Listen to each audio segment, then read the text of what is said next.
एक जंगल में संत महात्मा रहते थे। संतों वाली वेशभूषा और चेहरे पे इतना तेज कि कोई भी व्यक्ति उनसे प्रभावित हुए बिना नहीं रह सकता था। एक बार एक शहर का व्यक्ति उस जंगल में आया और उन महात्मा की झोपड़ी के सामने से गुजर रहा था कि उसने देखा कि उन संत के दर्शन करने कई लोग आए हुए हैं।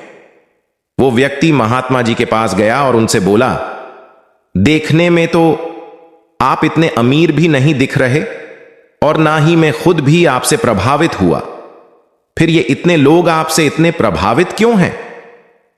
उस व्यक्ति की बात सुनकर संत ने उससे कहा, सुनो, तुम एक काम कर दो कि ये मैं तुम्हें एक अंगूठी दे रहा हूं, इसको बाजार में ले जाकर बेच दो और इसके बदले सोने की एक माला लेकर आओ, फिर मैं तुम्हें इस बात का अर्थ बताऊंगा।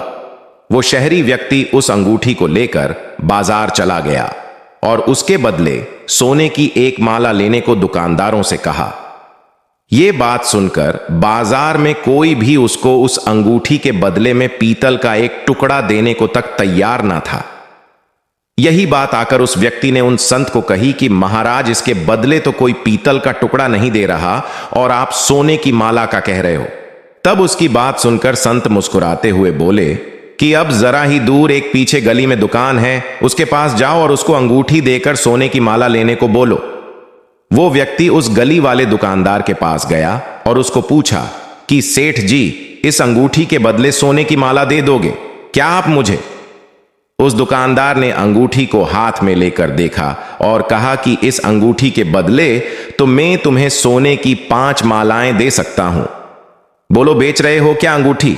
सेठ की बात सुनते ही व्यक्ति घबरा सा गया और उल्टे पांव दौड़ता हुआ उन संत के पास गया और सारी बात सुनाई। संत ने सरलता से उस व्यक्ति की सारी बात सुनी और मुस्कुराने लगे।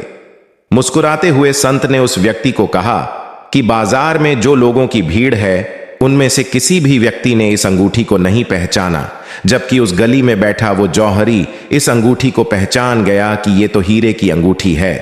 ठीक इसी तरह इंसान के ऊपर से नजर डालकर उसके रहन सहन से उसकी पहचान नहीं होती, बल्कि इंसान की पहचान उसके अंदर छुपे हुए गुण या दोष के आधार पर होती है।